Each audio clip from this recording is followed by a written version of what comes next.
Hey everybody, I'm Dan Davidson. And I'm Bill Smith, and it's time for the news from TrekNews.net. I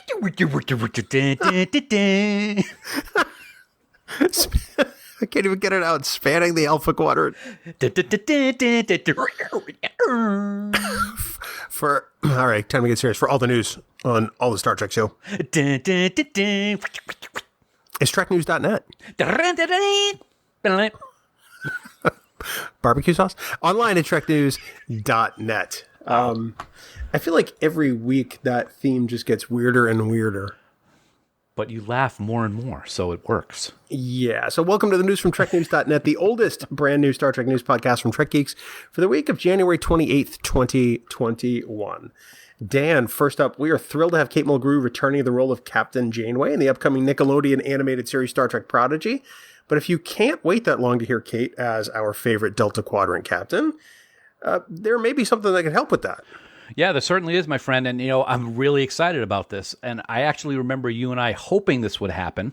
And it looks like the prophets were listening. A little Deep Space Nine reference there. A few months back, the Autobiography of Kathryn Janeway was released, and it is a fantastic read. I'm about a third of the way through, and it's very engaging, no pun intended. But let's be honest, wouldn't it be great, Bill, to hear this novel read by the captain herself?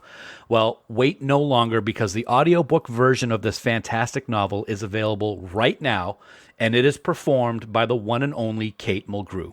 It's available from Audible, Google, Apple iTunes, Libro.fm, and audiobooks.com. And if you want to hear an excerpt, head on over to StarTrek.com, because it is truly awesome. Now, as mentioned, the novel itself is just a fantastic read, and our friend Kyle Hediniak from TrekNews.net has a great review over at that site. So check it out. This is really exciting. I haven't listened to an audiobook in a while because I haven't been commuting. But I may have to make a special exception in this case because, well, Kate Mulgrew. I mean, why wouldn't you? Right. And for you, this will be easy because reading has never really been your forte. Right. and I gotta say, she's got that such an amazing voice. And I went over to StarTrek.com and I listened to the excerpt, and I was just like, oh my God, Janeway is back, and she's going to be back in the Prodigy. I cannot wait. It's fantastic. It's just fantastic. The only thing I wish that this had been released last year. Absolutely, yeah. For Voyager 25. Yeah, I agree. That's okay. A little late. Late's better than never. Whatever the phrase is, I don't know. I agree, despite the fact that I have no idea what you were saying. Also, Dan, better late than never. Better, yes. A TV show with William Shatner. Also, speaking of Voyager, we know the Voyager documentary is in the works, and it looks like they just made a big announcement. Yeah, it was really a surprise and welcome email just the other day. We've talked about the planned Voyager documentary a few times here on this very podcast, and we're very excited to learn that the Indiegogo fundraiser for the film will be kicking off on March 1st. Now, anyone who saw and or donated to the fundraiser for the DS9 doc, What We Left Behind, knows that they did an absolutely fantastic job. They were professional, they raised a lot of money, they had great perks, and they really put out a fantastic documentary film. I, for one, am looking forward to not only the film, of course, but to see what these perks and the perks levels of the fundraiser are, because just those are fun in itself. I think that the Deep Space Nine doc really kind of blew everyone away with the quality of the storytelling and the filmmaking and really the concept. And I can only hope that there's a similar concept, or at least something a little more outside the box than Talking Heads for the Voyager documentary, because I think it needs to be equally as special. Oh, I agree. They set the bar extremely high with What We Left Behind, and it's gonna. I'll be honest, it's gonna be difficult to meet or top that. But same production team, so fingers crossed, man. Because whatever happens, it's gonna be great to see finally a deserved documentary for Voyager. Well, and they've proven they can release content, too. It's not like 455 Films is new at this. They've put out many a Star Trek documentary, and their track record kind of speaks for itself. So I think this is one of those crowdfunders that people can look at and know that something's actually going to get made, which seems to, happen less and less and less with some of these crowdfunding efforts. Yeah, I agree. Absolutely. I'm looking forward to it. March 1st. Big day. Big day. Continuing on, Dan. CBS All Access will be no more in just a few short weeks, but don't worry. It looks like they're going to have something up their sleeve to take its place. It seems that they always have something up their sleeve, and that's right. As we heard last year, with the merger of CBS and Paramount, a new streaming service was to be created, which merges the best of both worlds, so to speak. Go ahead. You do, yes, right? I do the laugh. Yeah. Yeah. Paramount Plus will debut on March 4th. And with it, all of the Star Trek universe will be available on the new platform. Now, recently, a new ad was released for the service, voiced by the legendary Sir Patrick Stewart himself. And in the ad, many iconic characters can be seen climbing what is called Mount Paramount. And it was a joy to see Anson Mount as Captain Pike, as well as Ethan Peck as Mr. Spock. Not so great was seeing Beavis and Butthead and Snooki, but to each his own, I guess, pal. So yeah, in that ad, so there's like a series of things. There's like the judge from All Rise. There's Anson Mount. There's Ethan Peck. There's Snooki, like you said. There's also Paw Patrol. Bill Cowher from the NFL Today is in there. It's a real kind of hodgepodge of what's in the ad, but I think it's going to reflect how much content is on the service, quite frankly. Yeah, there's going to be a lot of content. And at least from my perspective, I'm not sure if this is correct, it looks like it wasn't just footage that they took and superimposed in this video of people climbing a mountain.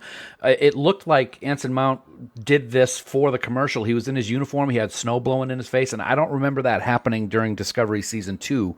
I could be wrong, but the same for Mr. Spock. So it'll be great. It'll be great to see how this new service does once it launches, because, like you said, with Paramount and CBS stuff piled together, there should be a lot of stuff to stream on the new service. Yeah, it sounds like it's really just going to be a rebranding of the CBS All Access app and an upgrade. As I understand it, I don't believe that current subscribers or people who use the app are going to have to do anything different. Their app's just going to automatically update, as far as I know. Oh, that's good to know. Yeah, I did not know that. That's great to know. Yeah, so the CBS All Access will be no more, but honestly, it's still going to be the same platform, just with expanded content. And I think at some point they may add the Star Trek movies, which would make sense. Oh, absolutely. Especially, with it being Paramount, I would only assume that will happen at some point. So then, literally, all Star Trek will be available on one platform. Yeah, finally. Well, some might say Netflix, but not all of it's there. So right, exactly. And finally, of course, here in the U.S., we've already seen Lower Decks' first full season, and folks here can hear us talk about each episode over on Discovering Trek Lower Decks. But for the rest of the world, has had to wait. Well, really, until now. Yeah, that's right, mon frere. A little French because, Europe. It took some time, but the first season of Lower Decks is finally available across the globe. Thanks to Amazon Prime, you can now watch the adventures of Boimler, Mariner, Tendi, Rutherford, and the rest of the crew of the USS Cerritos in places like the UK, Europe, Australia, New Zealand, Japan, and India. Showrunner Mike McMahon has already tweeted out that he is loving the response from folks all over the world, and just knowing that this is happening everywhere across the globe, I can't wait for season 2. We already know that they've been working on season 3 when we talked to Mr. McMahon, and it was a great success for season 1. So I'm glad that the rest of the planet gets to see what I think is possibly the best first season of Star Trek. Yeah, I have to agree with you there. Well, according to Tawny Newsome. Sorry, I blanked on the name just as we were recording. My bad. All the voice work has been recorded. Now they just have to wait for the art and the visuals. So that's actually more than we anticipated. That says the whole series the whole season is pretty much scripted and written out, and now they just have to do all the animation, which is pretty amazing. I was gonna make a comment, but it would be a spoiler, so now I can't say it.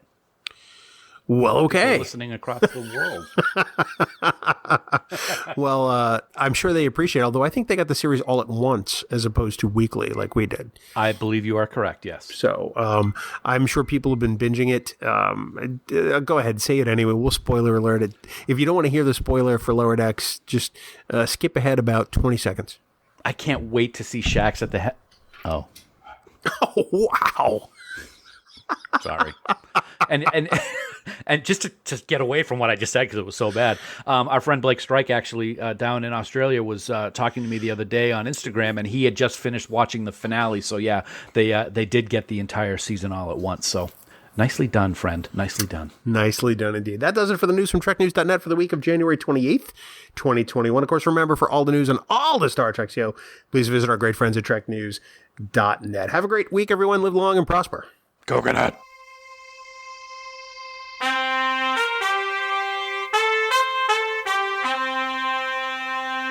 cooking it.